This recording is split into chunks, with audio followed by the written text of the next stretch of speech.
जय हिंद स्टूडेंट। चलिए आज आपकी क्लास स्टार्ट हो रही है, नाइन क्लास स्टार्ट हो रही है ना, ठीक है। तो आज की क्लास में पढ़ते हैं आगे का। हम कल की क्लास में बताए थे 3 सेल ऑर्गन आपके कंप्लीट हुए थे। एक आपका क्लोरोप्लास्ट जो काफी इंपॉर्टेंट था, और आपका राइबोसोम एंड लाइसोसोम। लाइसोसोम में आकर के हमने कंप्लीट कर दिया, ठीक है ना। आगे आपका आएगा कौन सा, नेक्स्ट आपका सेल ऑर्गन सेंट्रियोल। सेंट्रियोल पढ़ेंगे हम, ठीक है। अच्छा, एक चीज और मुझे बतानी थी, जो आपका लाइसोसोम बताया था ना, type of lysosome. Type of lysosome, कितने टाइप की लाइसोसोम बताए थे मैंने? लाइसोसोम के टाइप बताए थे ना मैंने, प्राइमरी, सेकेंडरी, टर्सरी, और एक फोर्थ में भी हम बोल सकते हैं ऑटोलाइसिस के पहले एक ऑटोफेगी लाइसोसोम। ऑटोफेगी और ऑटोलाइसिस में क्या डिफरेंस है, इसे बता देती हूँ मैं, ठीक है ना। तो देखना, थोड़ा सा पीछे का है, ये कल की क्लास का है, तो इसे आप देख लेना। टाइप ऑफ लाइसोसोम ये मैंने बताया था, type of lysosome. Type of lysosome में यहाँ आप 4 टाइप डाल सकते हो कि 4 टाइप के आपके there are 4 type of lysosome, मतलब 4 प्रकार के लाइसोसोम होते हैं। लाइसोसोम 4 प्रकार के होते हैं। एक मैंने आपको इस तरह बताया था, प्राइमरी। क्या बताया था? प्राइमरी बोले तो प्राथमिक लाइसोसोम। प्राथमिक लाइसोसोम यहाँ आप लिख सकते हो, प्राथमिक लाइसोसोम, ठीक है ना, प्राथमिक लाइसोसोम। फिर है आपका सेकेंडरी लाइसोसोम, ठीक है, सेकेंडरी लाइसोसोम, या इसी को हेट्रोफेगी भी बोला था मैंने, हेट्रोफेगी बोला था ना, हेट्रोफेगी बोले तो आपके द्वितीयक लाइसोसोम, ठीक है, द्वितीयक लाइसोसोम। फिर एक आपकी टर्सरी लाइसोसोम, या इसी को हमने बोला था टर्सरी लाइसोसोम, बोले तो तृतीयक लाइसोसोम बोलेंगे, या इन्हीं को बोला था मैंने रेसिडुअल लाइसोसोम, ठीक है ना, रेसिडुअल लाइसोसोम। अवशेषी, रेसिडुअल का मतलब होता है अवशेषी लाइसोसोम। अवशेषी बोलेंगे इसे, क्या बोलेंगे? अवशेषी लाइसोसोम। और एक है आपका autophagy lysosome. Autophagy lysosome, autophagy स्वभक्षी, हम क्या बोलेंगे? स्वभक्षी लाइसोसोम, ठीक है। तो और एक मैंने आपका ऑटोलाइसिस प्रोसेस बताई थी। ऑटोलाइसिस और ऑटोफेगी में देखो डिफरेंस है थोड़ा सा। ऑटोफेगी और ऑटोलाइसिस, स्व अपघटन। ऑटोलाइसिस को कहते हैं स्व अपघटित हो जाना, ठीक है ना। तो देखना, जो प्राइमरी लाइसोसोम है ये क्या करता है, इसे हम स्टोरेज लाइसोसोम भी बोल सकते हैं। स्टोरेज लाइसोसोम, समझ में आया ना, संग्रहित करने वाले लाइसोसोम। प्राथमिक लाइसोसोम जो होते हैं, जब पहली बार आपके लाइसोसोम बनते हैं तो वो आकार में छोटे होते हैं, उनमें पाचक एंजाइम भी बहुत ही कम होते हैं, ठीक है ना। इसलिए ये किसी भी भोज्य पदार्थ का पाचन बहुत कम करते हैं, ठीक है ना। तो ये बताए थे मैंने, इमैच्योर टाइप के रहते हैं, अविकसित टाइप के रहते हैं, इसलिए ये पाचन बहुत स्पीड में नहीं करते हैं। समझ में है ना। बस मटेरियल को, कोई भी यदि सेल के अंदर आया तो उस मटेरियल को, ये भोजन आया तो इस मटेरियल को ये स्टोर करके रख लेंगे, लेकिन इसे तोड़ेंगे नहीं। समझ में आ गया।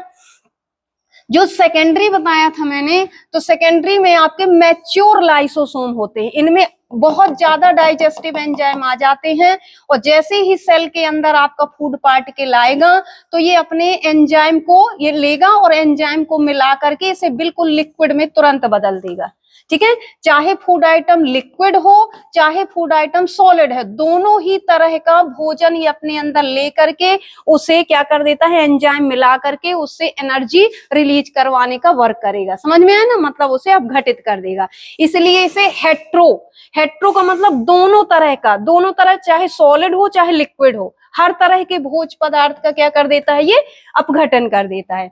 फिर आता है टर्सरी, बोले तो तृतीयक लाइसोसोम या रेसिडुअल, जैसे डाइजेशन के बाद यदि कुछ ऐसा पदार्थ है कि जिसका पाचन नहीं हो रहा है, तो इन अनपचे भोज्य पदार्थ को जो लाइसोसोम ऐसे पदार्थ को रखता है जिसका पाचन नहीं हो सकता है, अपशिष्ट पदार्थ को रखने वाले लाइसोसोम कहलाते हैं अवशेषी लाइसोसोम।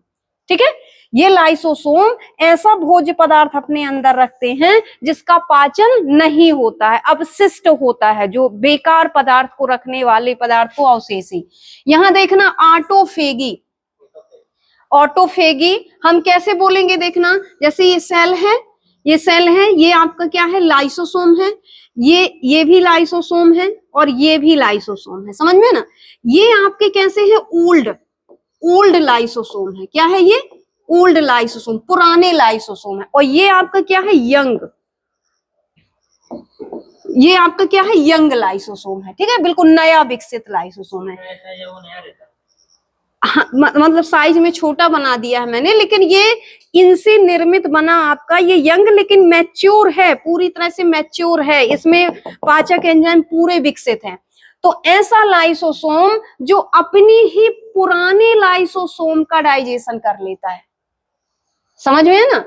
ऐसा लाइसोसोम कि जब आपका बहुत समय तक खाना नहीं मिलता तो सबसे पहले वो अपने पुराने लाइसोसोम का क्या करता है, अपघटन करता है, तो उसे हम बोलते हैं ऑटोफेगी। क्या बोलते हैं हम, ऑटोफेगी लाइसोसोम। बोले तो हाँ, ऑटोलाइसिस बताया था, उसमें भी आपने बताया था कि खाना अगर नहीं खाएंगे ज्यादा समय तक तो वो अपने पुराने सेल को भी सेल ऑर्गन को खाएगा, हाँ, न्यूक्लियस तक पहुंचेगा वो, फिर न्यूक्लियस को बस्ट करेगा। एंड जब सेल में कुछ नहीं रहेगा, न्यूक्लियस नहीं रहेगा, तो फिर आपका सेल का कंट्रोल छूट जाएगा, और इस कंडीशन में जब अकेला बचेगा तो अपनी मेम्ब्रेन को खोल देगा और पूरा में एंजाइम निकलेगा और पूरी सेल लिक्विड में बदल जाएगी, तो लाइसोसोम भी आपका खत्म, तो उसे ऑटोलाइसिस कहते हैं। यहां देखना, ऑटोफेगी और ऑटोलाइसिस में दोनों में हल्का सा डिफरेंस है।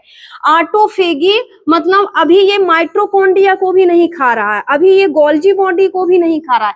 सबसे पहले जब भोजन हम नहीं खाते, जैसे आपका सुबह से लेकर के रात तक जब हम भोजन नहीं खाते और सेल में भोजन नहीं आया, तो ये लाइसोसोम अपने पुराने लाइसोसोम को पहले खाता है, अपनी ही स्पीसीज को खा रहा है, अपनी ही जाति को खा रहा है, ठीक है ना, अपने ही पर अटैक कर रहा है पहले, तो इसे बोलते हैं हम स्वभक्षी। बोले तो अपनी ही जाति को खा रहा है ये, फिर इसके बाद ये इन पर और फिर ये न्यूक्लियस पर, और जब कुछ नहीं मिलेगा तब पूरी मेम्ब्रेन अपनी खोल देगा, एंजाइम निकाल देगा और पूरी सेल का क्या कर देगा, भक्षण करने, तब उसे बोलते हैं ऑटोलाइसिस। खुद को नष्ट करना कहलाता है ऑटोलाइसिस, और अपनी ही जाति को, अपने ही पुराने लाइसोसोम को नष्ट करना कहलाता है ऑटोफेगी। समझ में आ गया। तो इस तरह से 4th नंबर में हम डालेंगे ऑटोफेगी लाइसोसोम। ऑटोफेगी लाइसोसोम ऐसे लाइसोसोम हैं जो ओल्ड लाइसोसोम का क्या करते हैं, भक्षण करते हैं। समझ में आ गया, ठीक है। चलिए, ये बताया मैंने। तो 4 टाइप, आपको 4 टाइप मिलेंगे बुक में, तो 4 टाइप आप लिख लेंगे लाइसोसोम के। चलिए आगे आते हैं हम। क्लोरोप्लास्ट जो पढ़ाया था मैंने, यहां भी ये देख लेना, थोड़ा सा पेज पलटिए। क्लोरोप्लास्ट में एक इंपॉर्टेंट चीज छोटी है, क्लोरोप्लास्ट जो मैंने बताया है, क्लोरोप्लास्ट, ठीक है। क्लोरोप्लास्ट में आपका क्या क्या पाया जाता है, तो क्लोरोप्लास्ट के स्ट्रक्चर में मैंने इसकी स्ट्रक्चर डिवाइड की है, स्ट्रोमा और ग्रेना, है ना, बताया ना, ग्रेना। अब जो इसका मेन कंपोनेंट, क्लोरोप्लास्ट का जो मेन कंपोनेंट होता है, जो मुख्य रूप से आपका जो पाया जाता है ग्रेना वाले पार्ट में, उसमें 2 वर्णक पाए जाते हैं, 2 पिगमेंट पाए जाते हैं। क्या पाए जाते हैं, 2 पिगमेंट। पिगमेंट को हम बोलते हैं वर्णक जो रंग देते हैं, ठीक है ना। किसमें,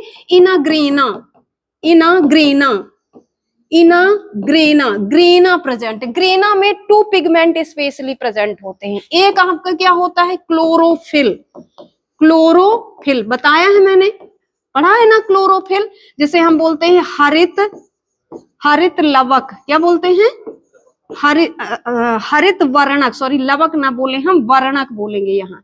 हरित वर्णक, लवक तो प्लास्टिड क्लोरोप्लास्ट हो जाएगा ना, तो ये हरित वर्णक बोलेंगे। क्या बोलेंगे? हरित वर्णक। क्लोरोफिल को हरित वर्णक। और एक होता है आपका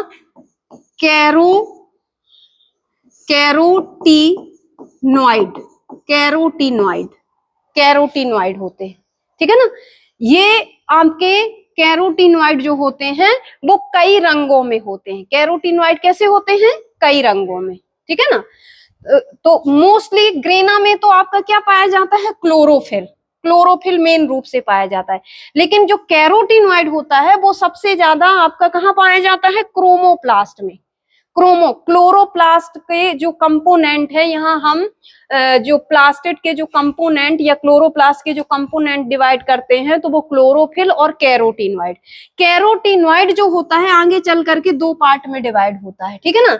एक होता है कैरोटीन, कैरोटीन, और एक होता है जेंथोफिल।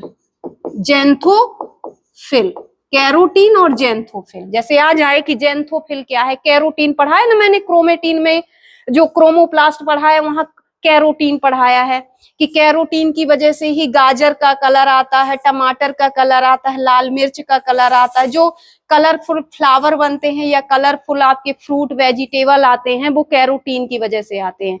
मोस्टली पीला, लाल, नारंगी रंग इससे कैरोटीन की वजह से बनता है, ठीक है ना। फॉर्मूला इसका क्या होता है लिखना?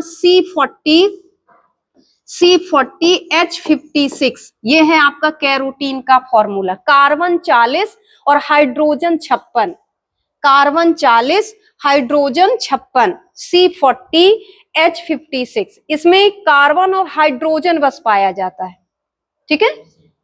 हाँ, कार्बन 40 और हाइड्रोजन आपका 56 लिख लिया।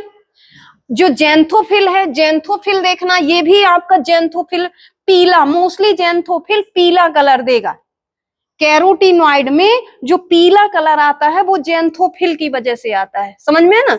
तो यहां देखना, जैसे पीला फूल होता है ना, पीला कनेर का फूल, पीला फूल, तो वो पीलापन आपका जेंथोफिल, वहां पर आपका कैरोटीनॉइड का कौन सा ज्यादा पार्ट प्रेजेंट है? जेंथोफिल। तो यहां आप देखोगे C40H56 एंड O2, इसमें ऑक्सीजन भी प्रेजेंट होती है। ये है जेंथोफिल का फॉर्मूला, लिख लीजिए। कार्बन 40, हाइड्रोजन 56, इसी तरह है, बस ऑक्सीजन O2 लगाना है वहां। इसमें ऑक्सीजन नहीं होती, उसमें ऑक्सीजन होती है, ठीक है। बात हम यहां करें क्लोरोफिल की, जो ग्रेना में आपका प्रेजेंट है ज्यादातर आपका। जो ये देखना, ये क्या करता है आपका? जो क्लोरोफिल होता है, क्लोरोफिल होता है मेन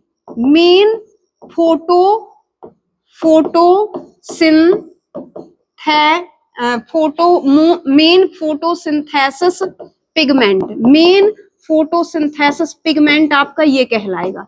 मेन प्रकाश संश्लेषण कौन करेगा? ये क्लोरोफिल। लेकिन कैरोटीनॉइड भी आपका क्या कहलाता है? एसेसरी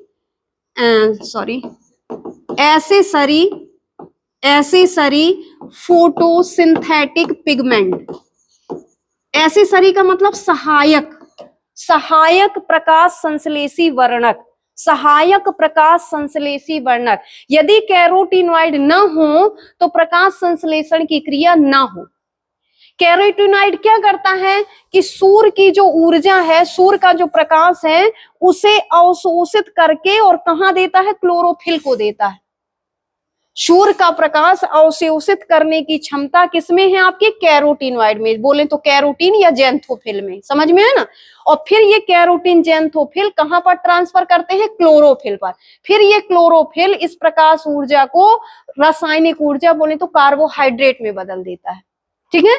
तो इस तरह से यदि आए कि जो आपका हरित वर्णक है, हरित लवक है जिसमें, तो इसमें हरित वर्णक आपका क्या करता है और आपका जो कैरोटीनॉइड है वो क्या करता है? तो हरित वर्णक तो मेन प्रकाश संश्लेषण की क्रिया करता है, सीधे कार्बोहाइड्रेट बनाता है।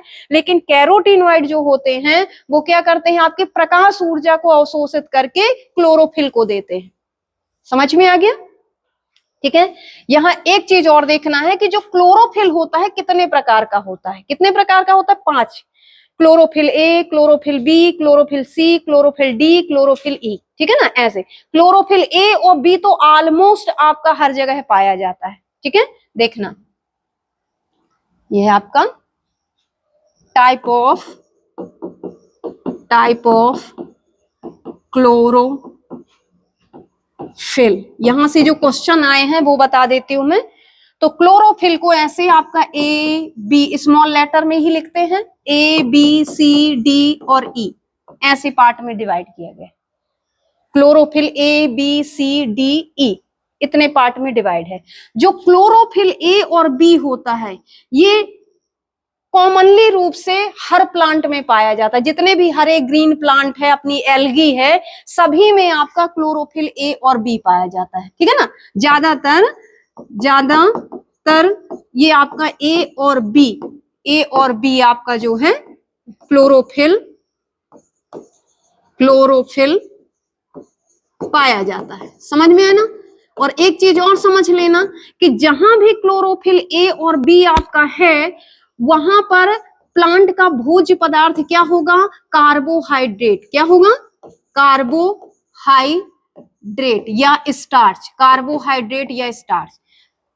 जहां भी पेड़ पौधों का भोजन कार्बोहाइड्रेट प्रेजेंट करे वहां पर समझ लेना कि क्लोरोफिल ए और बी है। और जहां भी कार्बोहाइड्रेट की जगह फ्यूकोजेंथेन आपका दूसरा आपका आ जाए और हरा रंग ना देख करके, जैसे आपने एल्गी पढ़ी है, brown algae, green algae, yellow algae, red algae, ठीक है ना। तो जो ग्रीन एल्गी है उसमें तो क्लोरोफिल ए और बी है, लेकिन जो ब्राउन वगैरह आ जाते हैं उनमें क्लोरोफिल ई आ जाता है, कहीं क्लोरोफिल आपका सी आ जाता है, ठीक है। जैसे आपकी पीली एल्गी, येलो एल्गी जो होती है उसमें क्लोरोफिल आपका डी भी आ जाता है। समझ में है ना। तो ऐसे आपको इनका भोज्य पदार्थ भी फिर आपका क्या हो जाता है, चेंज हो जाता है। समझ में आया ना।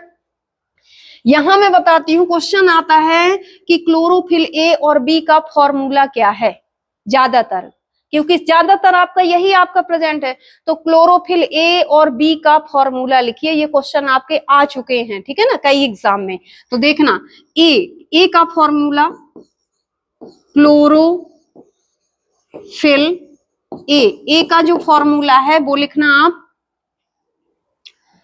क्लोरोफिल ए का फॉर्मूला आपको क्या लिखना है, सी कार्बन 50, एच हाइड्रोजन आपका 70, ठीक है, सॉरी 72 है ये, 72, ठीक है ना। कार्बन 50, H 72 और O5 N4 Mg, ये है क्लोरोफिल ए। कार्बन 50, हाइड्रोजन आपका 72, ऑक्सीजन 5 और आपका नाइट्रोजन 4 और मैग्नीशियम, ये है क्लोरोफिल ए, ठीक है। हाँ, सी 50 है, 55 नहीं है यहाँ पर, ठीक है।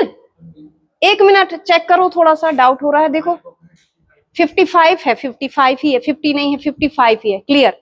50 लिखो यहाँ, 55 लिखना, 55 सही। 55 H 72 O5 N4 और Mg, ठीक है। मैग्नीशियम, यहां देखना, मैग्नीशियम क्यों जरूरी होता है, हरी सब्जियां जब हम खाते हैं ना तो हमें मैग्नीशियम मिलता है। तो मैग्नीशियम आपका ये यहाँ पर क्लोरोफिल में मैग्नीशियम प्रेजेंट होता है, हरी सब्जियों में मैग्नीशियम प्रेजेंट होता है। मैग्नीशियम किसके लिए जरूरी होता है, मैग्नीशियम हमारे जो आपके अभी केंद्रक पढ़ाएंगे हम, तो कैल्शियम और मैग्नीशियम, यही अभी राइबोसोम पढ़ाया था मैंने, तो राइबोसोम में 2 यूनिट को जोड़ने के लिए मैग्नीशियम की जरूरत होती है। तो यही मिनरल जो है हम सब्जी भाजी के रूप में जो भी खाते पीते हैं, दूध दही ये सब खाते हैं, तो ये मिनरल्स हमको खाने पीने की चीजों से ही आपका मिलता है। समझ में आ गया। चलिए नेक्स्ट देखना, क्लोरोफिल ए और नेक्स्ट आता है आपका क्लोरोफिल बी। ये भी आपका कार्बन आपका कितना रहेगा, आपका 55, समझ में आ रहा है यहाँ पर। हाँ, कार्बन ये 55, हाइड्रोजन 70, ऑक्सीजन 6 और N4 ये 4 बना है, सॉरी ये ना, इसे हटा देते हैं हम। यहाँ देखो ये B, chlorophyll B, chlorophyll B देखना, ये है आपका क्लोरोफिल बी। क्लोरोफिल बी में लिखना आप ये C55H70 और आपका O6N4 और Mg, ये ठीक है। मैग्नीशियम, N नाइट्रोजन और M क्या है, मैग्नीशियम, ठीक है। N4Mg लिख लिया। ये ध्यान रखना, दोनों ये फॉर्मूले हैं, याद रखना पड़ेगा, ठीक है, कंफ्यूज मत होना। तो ये याद रख लेना क्योंकि ये क्वेश्चन पूछे जाते हैं। और एक चीज और देखना कि यदि आ जाए क्लोरोफिल ए, ये क्वेश्चन आ चुका है सेंट्रल एग्जाम में, आपका पूछा गया था कि क्लोरोफिल ए और क्लोरोफिल बी में क्या डिफरेंस है, क्लोरोफिल ए और क्लोरोफिल बी में क्या डिफरेंस है। तो देखना क्लोरोफिल ए और बी दोनों हरे होते हैं, दोनों ग्रीन रंग के, लेकिन डिफरेंस क्या है।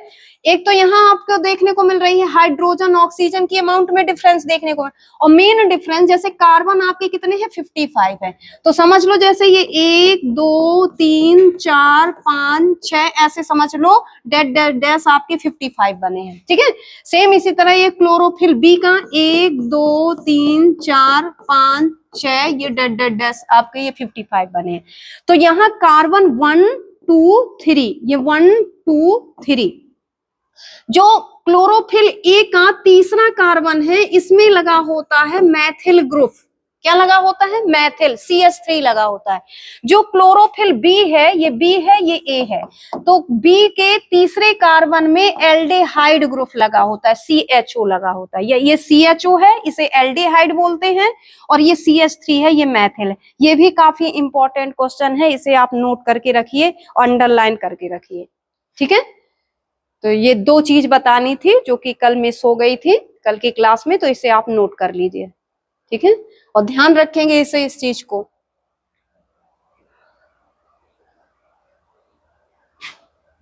आगे चले, अब हम आते हैं new cell organ centriole. Centrioles S लगाया है मैंने क्योंकि दो होते हैं। देखना हम कौन सा सेल ऑर्गन पढ़ रहे हैं, ये एनिमल सेल में पाए जाते हैं सेंट्रियोल्स, और सेल डिवीजन में हेल्प करते हैं ये जैसे समझ लो ये हमारी सेल है, ये हमारा साइटोप्लाज्म है, और बीच में आपका क्या होता है, ये न्यूक्लियस। तो न्यूक्लियस के अपर पार्ट में और लोअर पार्ट में आपके दो बिल्कुल छोटी आपकी स्ट्रक्चर पाई जाती हैं जिन्हें हम बोलते हैं सेंट्रियोल्स। एक को बोलेंगे सेंट्रियोल और दो को बोलेंगे सेंट्रियोल्स, तो ये होते हैं सेंट्रियोल्स। सेंट्रियोल्स कल इन्हें मैंने बताया था कि इनके अराउंडस भी कोई मेम्ब्रेन नहीं पाई जाती, मेम्ब्रेन लेस सेल ऑर्गन है ये। साइटोप्लाज्म में है तो ये सेल ऑर्गन कहलाएंगे, समझ में आ गया ना, सेंट्रियोल्स। तो इनको पढ़ना है हमें, सेंट्रियोल्स। तो सेंट्रियोल्स की डिस्कवरी इन 1880, कुछ बुक में आपका 1875 या 76 भी मिलेगा आपका, ठीक है ना, लेकिन 1880 है। ये आपके जो बेंडेन और बॉबेरी आपके दो वैज्ञानिक हैं, ये हैं आपके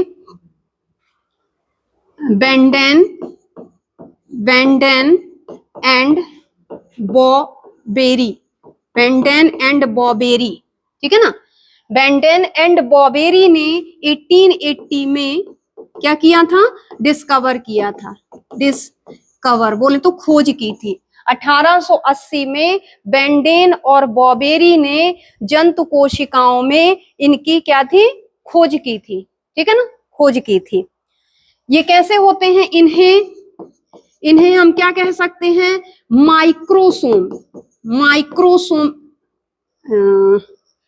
माइक्रोसोम्स बोल सकते हैं, हाँ, डिप्लोसोम या माइक्रोसोम्स।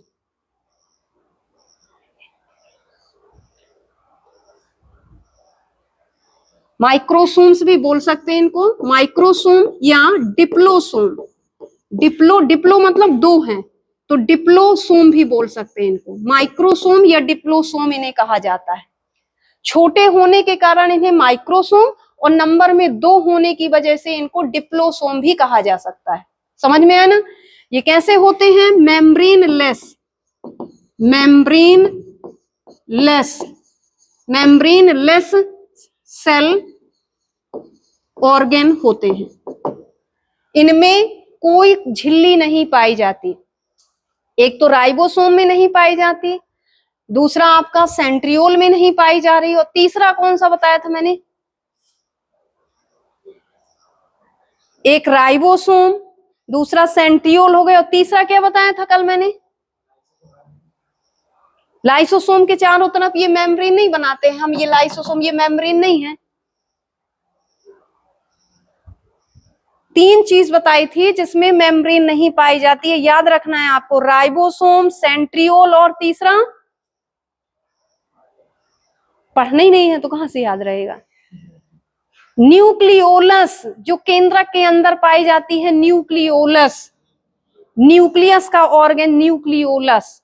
बताया था ना मैंने, तीन आपके ऐसे आपके हैं जहां पर कोई भी मेम्ब्रेन नहीं पाई जाती है। 2 साइटोप्लाज्म में और 1 न्यूक्लियोप्लाज्म में पाई जाती है। समझ में आ गया? ठीक है, चलिए यहां देखना,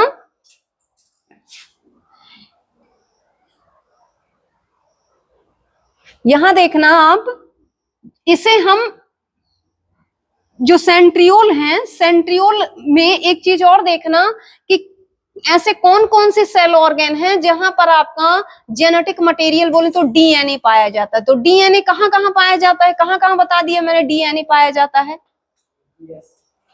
न्यूक्लियस में तो मेन रहना ही रहना है। सेल ऑर्गन में कौन से सेल ऑर्गन में डीएनए पाया जाता है, जिसकी वजह से उन्हें हम सेमी ऑटोनोमस सेल ऑर्गन कहते हैं? साइटोप्लाज्म में। हाँ, तो कौन साइटोप्लाज्म में सेल ऑर्गन है? तो ऐसे कौन से सेल ऑर्गन हैं जिनमें आपका डीएनए पाया जाता है, जिसकी वजह से वो खुद की नए उसी अपने एक रूप से दूसरे रूप को बना सकते हैं? हाँ, किसमें? सेंट्रियोल। हाँ, बिल्कुल बिल्कुल। और 2 और मैं क्या पढ़ा चुकी हूं, बताइए आप लोग? क्या साइटोप्लाज्म में ही पढ़ा है मैंने? कल अभी क्लोरोप्लास्ट नहीं पढ़ा है आप लोगों ने? क्लोरोप्लास्ट में डीएनए नहीं बताया मैंने? Circular DNA, double standard DNA, और माइटोकॉन्ड्रिया भी बताई है मैंने कि सेमी ऑटोनोमस सेल ऑर्गन है। 3 सेल ऑर्गन आपके, 3 सेल ऑर्गन ऐसे हैं, 3 सेल ऑर्गन्स, इन्हें बिल्कुल साइड में लिख लिया करो याद रखने के लिए। 3 cell organs are present DNA. 3 cell organ ऐसे हैं, न्यूक्लियस में तो होता ही होता है, लेकिन न्यूक्लियस के अलावा ऐसे 3 साइटोप्लाज्मिक सेल ऑर्गन ऐसे हैं जिनमें भी डीएनए पाया जाता है। तो ये आपके कौन कौन से हैं? एक है आपका माइटोकॉन्ड्रिया, माइटोकॉन्ड्रिया होता है। दूसरा कल मैंने बताया है क्लोरोप्लास्ट, और आज पढ़ा रही हूं मैं सेंट्रियोल्स, ये पढ़ा रही हूं। इनमें भी आपका डीएनए होता है। 3 सेल ऑर्गन ऐसे हैं जिनमें डीएनए, इसमें 1% डीएनए पाया जाता है कुल डीएनए का, इसमें 16% डीएनए पाया जाता है, इसमें पॉइंट में पाया जाता है, 0 पॉइंट में, बोले 1% से भी कम पाया जाता है। ठीक है ना? तो पॉइंट में आपका 0 पॉइंट, आपका बिल्कुल 0.0021 के फॉर्म में ऐसा पाया जाता है, बिल्कुल ना के बराबर। 11 नहीं लिखा, 1% लिखा है, 1%। ये 16%, और ये बहुत ही कम पाया जाता है, बोलो तो 0.012 इस इतने फॉर्म में पाया जाता है, लेकिन होता है डीएनए। ठीक है ना? समझ में आ गया? तो ये ध्यान रखना, 3 सेल ऑर्गन ऐसे सेल ऑर्गन हैं जिसमें खुद का डीएनए पाया जाता है, जिसकी वजह से वो अपने ही जैसे अनगिनत ऑर्गन बना सकते हैं। तारक काय, इसे बोलते हैं हम तारक काय, हिंदी में बोलते हैं तारक काय। ये लिख लेना, तारक काय, लिख लिया? ठीक है। तो चूंकि सेंट्रियोल में डीएनए है, तो सेंट्रियोल भी आपका क्या कहलाएगा? अर्ध स्वायत्त अंग। क्या कहलाएगा? वो विभाजन को लेकर के खुद पर डिपेंड है, विभाजन को लेकर के। एक सेंट्रियोल है, यदि साइटोप्लाज्म में एक सेंट्रियोल है तो इसका डीएनए विभाजित हो करके एक नए डीएनए को, एक नए सेंट्रियोल को बना देगा। ठीक है ना। और हमेशा साइटोप्लाज्म में 2 ही सेंट्रियोल होते हैं, 2 से कम नहीं रह सकते और 2 से ज्यादा नहीं रह सकते, 2 ही सेंट्रियोल पाए जाते हैं एक सेल में, ठीक है ना। तो इसीलिए हम सेंट्रियोल को क्या बोलते हैं, semi autonomous, autonomous cell organ, cell organ कहते हैं, सेमी ऑटोनोमस सेल ऑर्गेन या अर्ध स्वायत्त अंग, अर्ध स्वायत्त अंग ऐसे लिख सकते हो, अर्ध स्वायत्त अंग। अर्ध स्वायत्त अंग मतलब विभाजन को लेकर के खुद पर डिपेंड है और बाकी चीजों पर न्यूक्लियस पर डिपेंड है, समझ में आया ना। तो आधी चीजों पर खुद डिपेंड है और आधी चीजों पर न्यूक्लियस पर डिपेंड है, इसीलिए बोलते हैं हम अर्ध स्वायत्त अंग। समझ में आ गया। अब देखिए जो आपका सेंट्रियोल की स्ट्रक्चर है, सेंट्रियोल स्ट्रक्चर जो होती है वो कार्ट व्हील लाइक, बोले तो बैलगाड़ी के पहिए के आकार की होती है, ठीक है। ये हम देखते हैं स्ट्रक्चर ऑफ सेंट्रियोल, सेंट्रियोल, ठीक है ना, सेंट्रियोल्स। यदि इनकी स्ट्रक्चर देखें तो एक सेंट्रियोल की स्ट्रक्चर देखते हैं तो ये कैसे दिखती है, कार्ट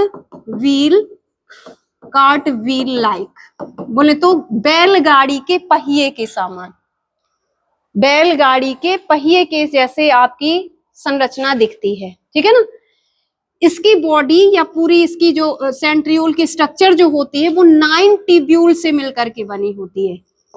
इसकी स्ट्रक्चर में, इसकी संरचना में 9 माइक्रोट्यूब्यूल,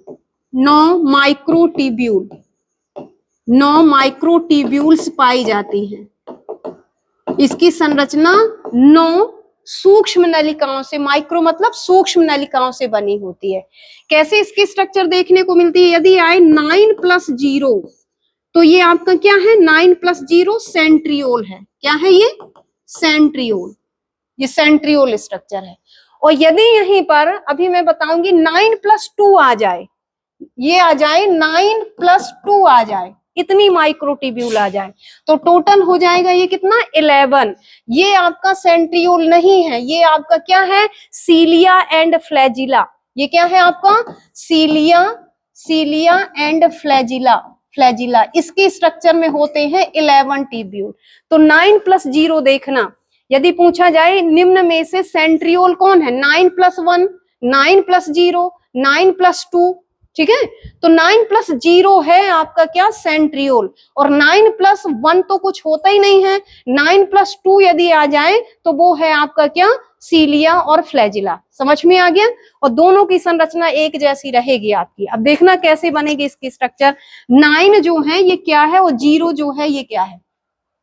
9 जो है ये परिधि की ओर पाई जाने वाली सूक्ष्म नलिका है और 0 बोले तो केंद्रक में आपकी कोई जब नलिका ना रहे तो वहां 0 बोल दिया जाता है, ठीक है। देखना एक स्ट्रक्चर हम बनाते हैं यहां पर।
ऐसे बनी है, ऐसे बना लेना आप लोग।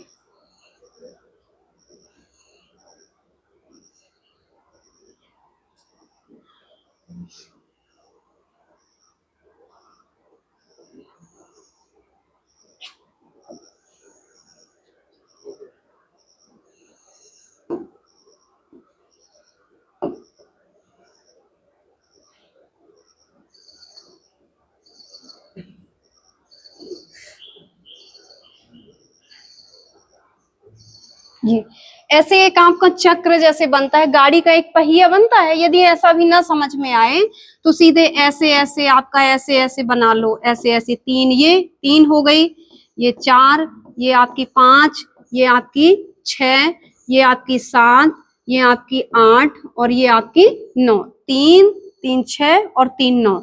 तो ऐसे ऐसा भी आपका बन जाएगा, आपसे जैसा भी बन जाए ऐसे बना लो। गाड़ी का पहिया देखा है ना, बैलगाड़ी का पहिया देखी कभी कि नहीं देखी? तो ऐसी होती है। ये आपकी क्या है, ये नलिकाएं हैं। ये एक नलिका है, इसे ए बी सी ऐसे, ये ए बी सी, ये आपकी ए बी और ये सी, ये ए बी और ये सी, ऐसे तीन तीन आपके बना लो। नौ, नौ है आपके। तो नौ ये क्या है, ऐसे चारों तरफ है। तो चारों तरफ जो आपकी नलिकाएं होती हैं उन्हें परिधीय नलिकाएं बोले तो पेरीफेरल माइक्रोट्यूब्यूल बोलेंगे। क्या बोलेंगे? पेरीफेरल माइक्रोट्यूब्यूल या परिधीय नलिकाएं। तो परिधीय नलिकाएं कितनी है ये नंबर में? परिधीय नलिकाएं कितनी बनी है? 9 बनी है। तो ये ऐसे परिधीय नलिकाएं होती हैं 9। तो 9 वही मैंने लिखा है 9। और ये देखो बीच में सेंटर है, ये तो सेंटर में कुछ नहीं बनाया मैंने, सेंटर में क्या है, खाली है। तो इसलिए ये परिधीय नलिकाएं 9 और सेंटर में देखें हम तो 0। इसलिए जो सेंट्रियोल की स्ट्रक्चर होती है वो टोटल 9 माइक्रोट्यूब्यूल की बनी होती है। समझ में आ गया ना? और ये आपकी स्ट्रक्चर देखने पर बैलगाड़ी के पहिए के समान दिखाई देती है। इसे हम बोलते हैं सेंट्रल हब, केंद्रीय गुहा, या सेंट्रल हब, हब भी बोल सकते हैं, सेंट्रल हब। और ये पेरीफेरल पार्ट, ये पेरीफेरल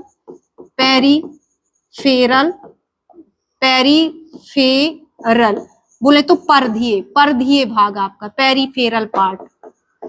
तो पेरीफेरल पार्ट में 9 माइक्रोट्यूब्यूल है। समझ में आ गया? ठीक है।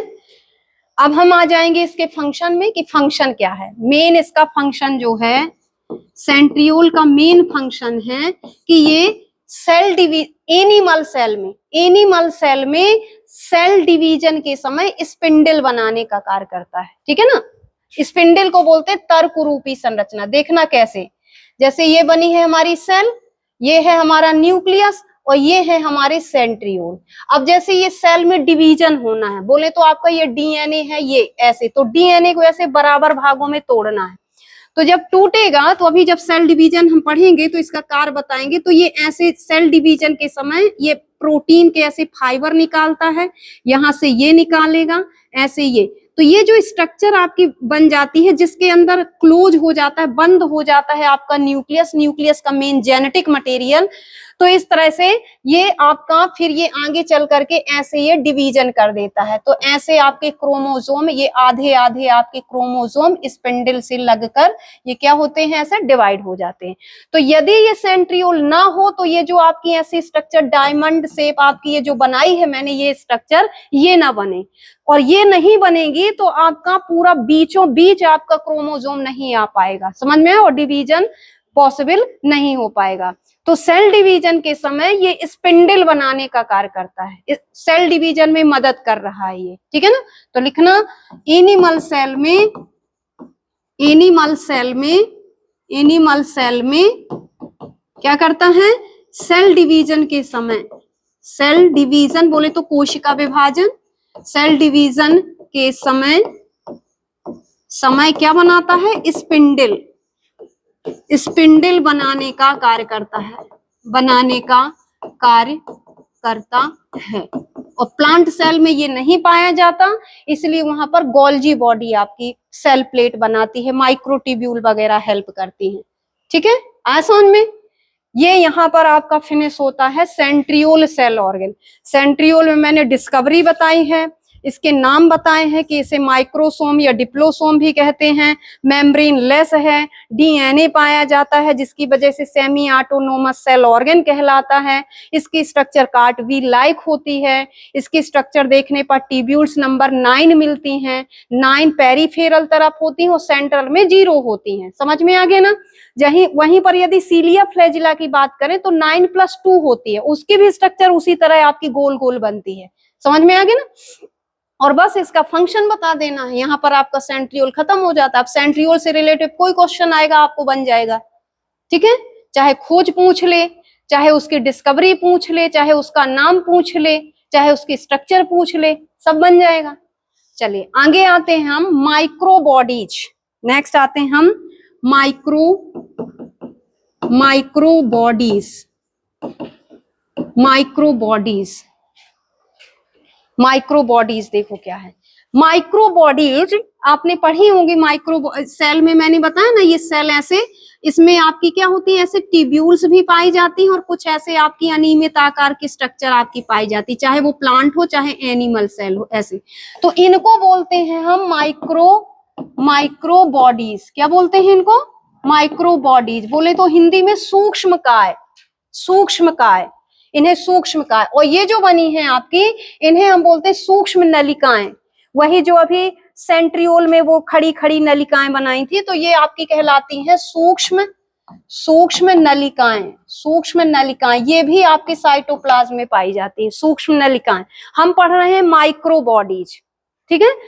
और एक चीज और होती है आपकी फूड वैक्यूल। ऐसे फूड वैक्यूल भी गोल गोल बनाई थी हमने, जो कि भोज्य पदार्थ का संग्रह करती है, और ये भी आपके भोज्य पदार्थ का ही संग्रह करेंगे। माइक्रो बॉडीज और फूड वैक्यूल दोनों में भोज्य पदार्थ का क्या होता है, संग्रहण किया जाता है, ठीक है। देखना, तो माइक्रो बॉडीज जो होती हैं ये सभी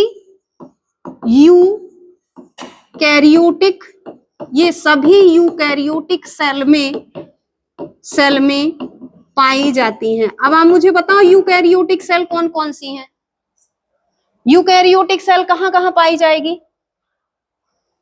कहाँ प्रोकैरियोटिक होगी, कहाँ यूकैरियोटिक होगी? हाँ, तो डेवलप न्यूक्लियस किसकी सेल में नहीं होता? डेवलप न्यूक्लियस वो आपकी प्रोकैरियोटिक है। तो प्रोकैरियोटिक सेल किस में पाई जाती है?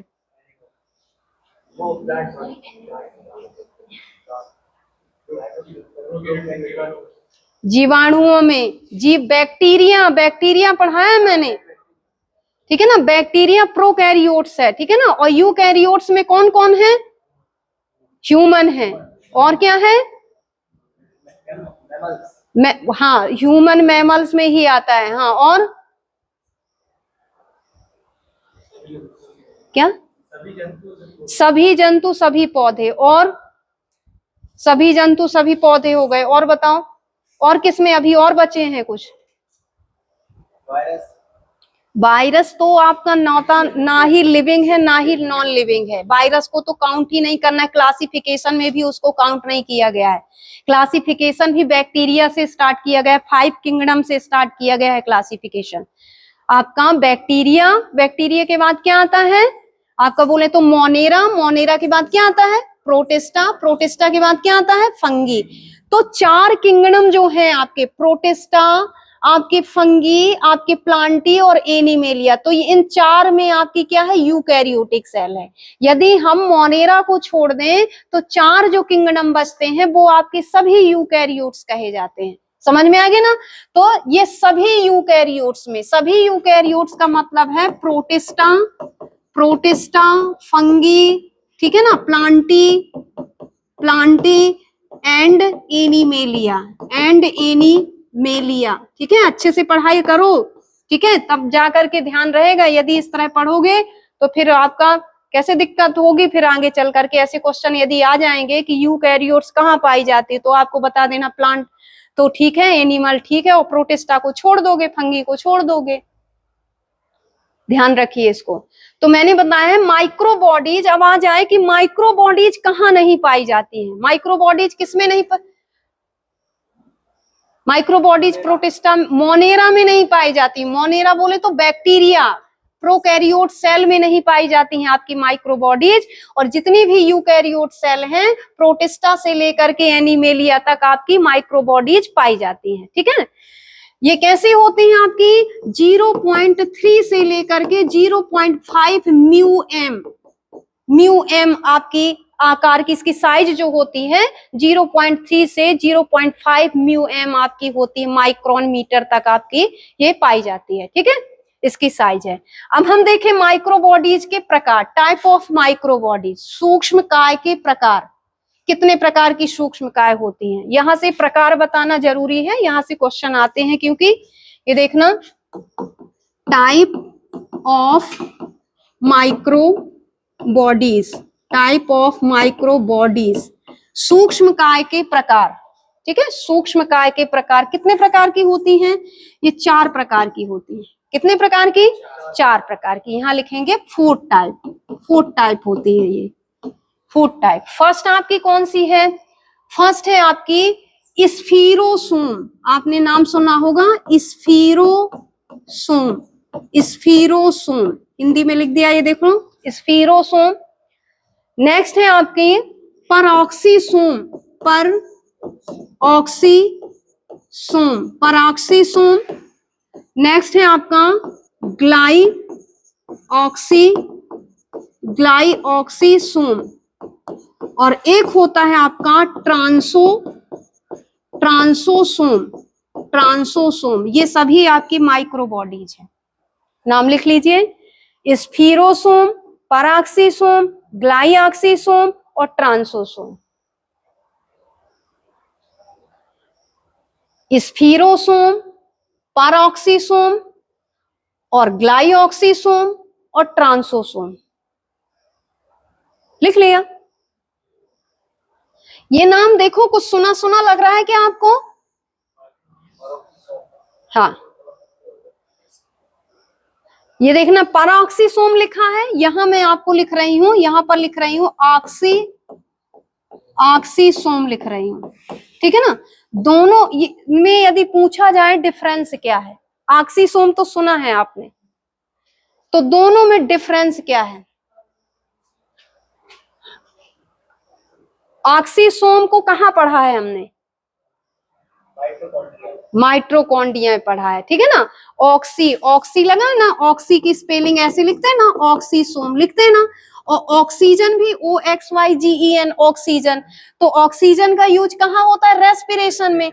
तो ऑक्सीसोम क्या करते हैं? रेस्पिरेशन का वर्क करते हैं। और जो पर लगा है, तो पर पहले आ गया तो ऑक्सीजन का इससे रिलेशन ही नहीं है। ये एक तरह की माइक्रोबॉडीज है जो कि क्या करेगी? भोज्य पदार्थ को संग्रहित करने का कार्य करेगी।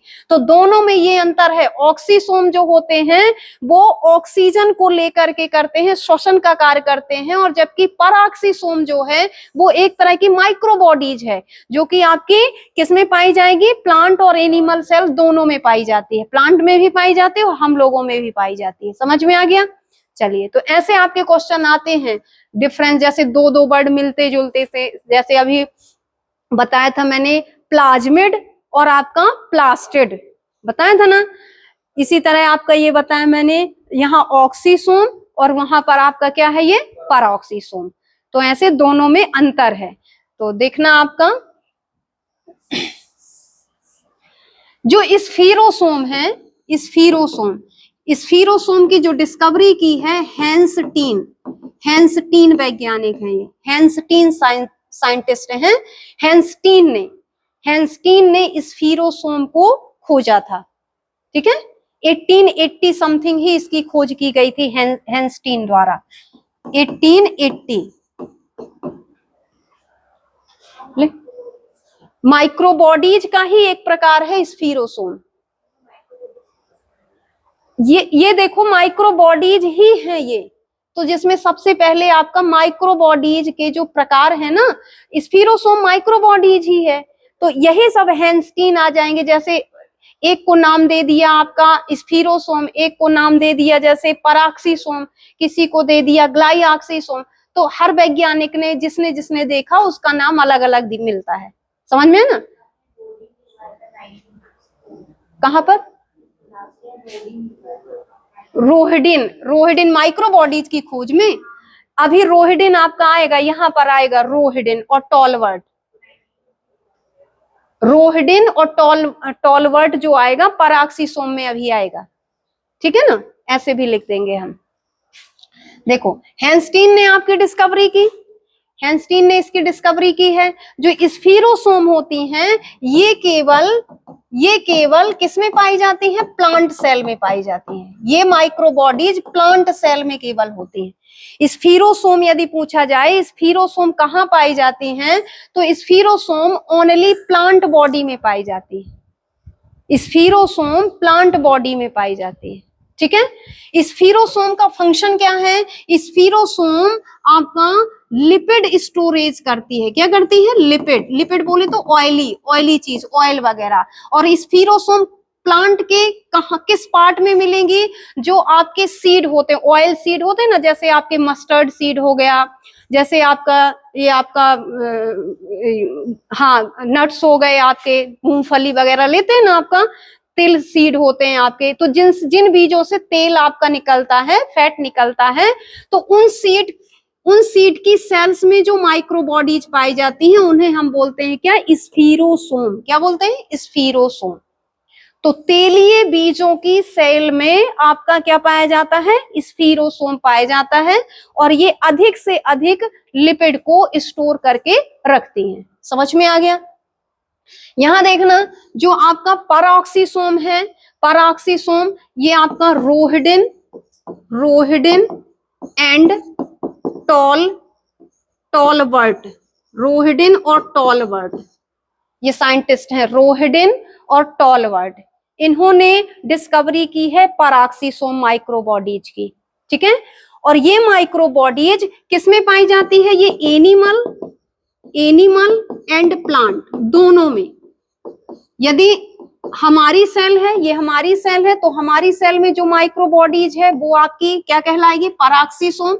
और यदि प्लांट सेल है, प्लांट सेल में आपकी जो सीड की, ये ऑयल सीड को छोड़ करके, जैसे पत्ती है, आपका तना है, जड़ है, वहां की कोई भी सेल ले और वहां पर ये माइक्रोबॉडी जैसे देखने को मिले तो उसे हम क्या बोल सकते हैं? परऑक्सीसोम बोल सकते हैं।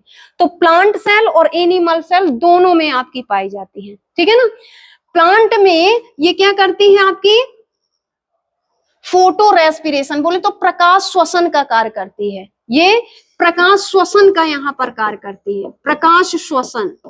आपको पता है प्लांट हमेशा नाइट के समय रेस्पिरेशन करते हैं, लेकिन कुछ प्लांट ऐसे हैं जो आपके क्या करते हैं? डे के समय भी रेस्पिरेशन करते हैं, बहुत ही कम अमाउंट में। तो यहाँ पर आपकी जो माइक्रोबॉडीज की जो एंजाइम रहेंगे, वो एंजाइम दिन के समय आपका क्या करेंगे? प्रकाश श्वसन करवाएंगे प्लांट में। ठीक है। हर प्लांट में नहीं होता है, लेकिन कुछ प्लांट में होता है आपका फोटो रेस्पिरेशन। समझ में आ गया ना।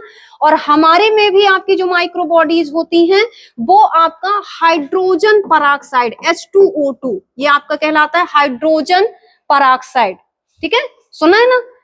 तो हाइड्रोजन पराक्साइड ये लिक्विड होता है, इससे हम क्या करते हैं? कुल्ले करते हैं, जिससे हमारे टीथ बिल्कुल क्लीन हो जाते हैं। ठीक है, क्लीनिंग का वर्क करते हैं ये। तो ये हाइड्रोजन पराक्साइड का अपघटन करती है माइक्रोबॉडीज, ऐसी माइक्रोबॉडीज जिसमें ये एंजाइम पाए जाते हैं जो हमारे अंदर हाइड्रोजन पराक्साइड का अपघटन करती है। तो एनिमल सेल में पराक्सीसोम का क्या कार्य है? हाइड्रोजन पराक्साइड का अपघटन करना, उसे तोड़ना। और प्लांट में क्या है कि प्रकाश श्वसन करना। समझ में आ गया। यहां देखना ग्लाइऑक्सीसोम क्या है? ग्लाइऑक्सीसोम देखिए, ग्लाइऑक्सीसोम केवल प्लांट में पाई जाती है। किसमें पाई जाती है? प्लांट में, प्लांट सेल में पाई जाती है। और प्लांट सेल के किस पार्ट में? प्लांट सेल के आपकी एक आपने गार्ड सेल्स पढ़ी है ना, स्टोमेटा, आपने पढ़ा होगा कि ये स्टोमेटा होता है। स्टोमेटा के अराउंडस आपके ऐसे बीन शेप आपकी क्या होती है? गार्ड सेल्स पाई जाती है। रंध्रों के खुलने और बंद होने की क्रिया आपने पढ़ी होगी ना, पढ़ी है ना। ऐसे आपके स्टोमेटा, लीफ में जो आपके स्टोमेटा बनते हैं, तो ये कहलाते हैं गार्ड सेल्स। ये गार्ड सेल रक्षक कोशिकाएं। तो इन गार्ड सेल्स में आपकी ये माइक्रोबॉडीज जो होती है, इस माइक्रोबॉडीज को बोलते हैं ग्लाइऑक्सीसोम। तो प्लांट सेल के गार्ड सेल्स में ये हो जाएगा गार्ड सेल्स, या रक्षक कोशिकाएं भी लिख सकते हो। रक्षक कोशिकाएं, रक्षक कोशिकाएं में। और कहां पर? जो आपके इमैच्योर फ्रूट होते हैं, बोले तो कच्चे फल, पूरी तरह से आपका फल जो है वो मैच्योर नहीं हुआ हो, तो कच्चे फलों में आपके कच्चे फलों में, कच्चे फलों और आपके गार्ड सेल्स में जो आपकी माइक्रोबॉडीज पाई जाती है उसे हम बोलते हैं ग्लाइऑक्सीसोम। ग्लाइऑक्सीसोम लिख गया। फंक्शन क्या है इसका ग्लाइऑक्सीसोम का, देखना ग्लाइऑक्सीसोम का फंक्शन जो है, ग्लाइऑक्सीसोम, ग्लाइऑक्सीसोम क्या करता है, प्लांट के जिस भी सेल में आपका पाया जाएगा वहां फैट को किसमें बदलेगा, ये फैट को कार्बोहाइड्रेट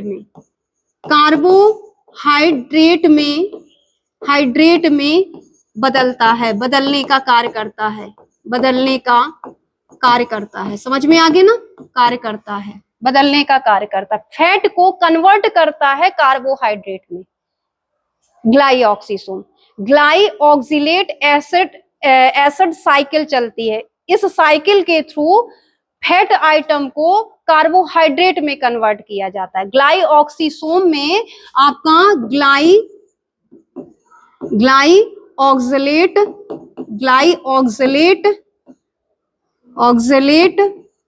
एसिड साइकिल बोले तो चक्र, ठीक है ना, ये ग्लाइऑक्सिलेट एसिड चक्र चलता है, इसके थ्रू फैट को किसमें कन्वर्ट किया जाता है, कार्बोहाइड्रेट में। तो ये ग्लाइऑक्सीसोम माइक्रोबॉडीज ये करती है, ग्लाइऑक्सिलेट आपकी साइकिल चलाती है और इस साइकिल के थ्रू फैट आइटम को किसमें कन्वर्ट किया जाता है, कार्बोहाइड्रेट में। समझ में आ गया, और किसमें पाई जाएगी, केवल प्लांट में। नेक्स्ट है आपका ट्रांसोसोम। ट्रांसोसोम किसमें पाई जाएगी, आपकी ओनली आपके एनिमल में ये रहेगी, और एनिमल में कौन से एनिमल में, बर्ड्स में। जो बर्ड्स की एग सेल होती हैं, पक्षियों की अंड कोशिकाओं में, पक्षियों की जो एग सेल हैं ये आपकी बर्ड्स एग सेल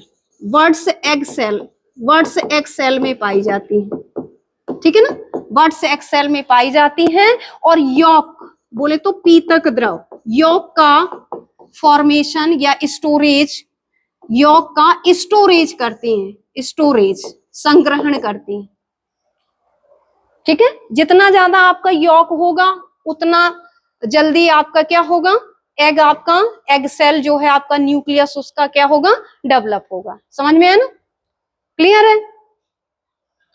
तो इस तरह से माइक्रोबॉडी 4 प्रकार की बताई है मैंने, ठीक है। तो यहां से आपकी आज माइक्रोबॉडीज फिनिश होती है, ठीक है। ओके, जय हिंद।